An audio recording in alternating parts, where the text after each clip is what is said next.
আজ আমাদের কাছে কিন্তু অনেক কুমড়ো ফুল ফুটেছে, আর আজকে পরিবেশটাও খুবই সুন্দর। সব কুমড়ো ফুলগুলো তো দেখানো সম্ভব হলো না, মা পেরে নিয়েছে মই দিয়ে চালে উঠে ঘর সব কুমড়ো ফুলগুলো।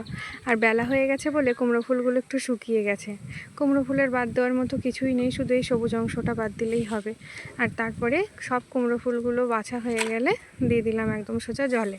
শুধু কুমড়ো ফুল দিয়ে ভর্তাটা করলে কম হয়ে যাবে বলে মা 4-5টা লাউ পাতা তুলে নিয়ে এসছে। লাউ পাতাগুলো হাত দিয়েই ছোটো ছোটো করে ছিঁড়ে কুমড়ো ফুলের সাথে ধুয়ে নিলেই হবে।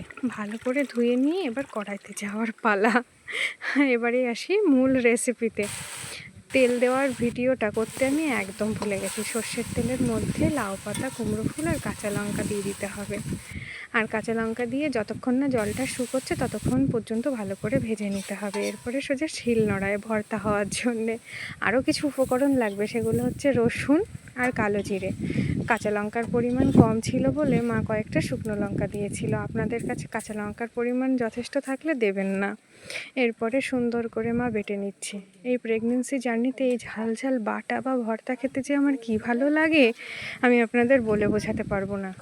আর শেষের দিকে, প্রেগনেন্সির শেষের দিকে বাড়িতে এসেছিলাম বলে কুমড়ো ফুলের ভর্তা, লাউ পাতার ভর্তা যখন যা ইচ্ছে হয়, যেমন আবদার করি তেমনই খেতে পাই।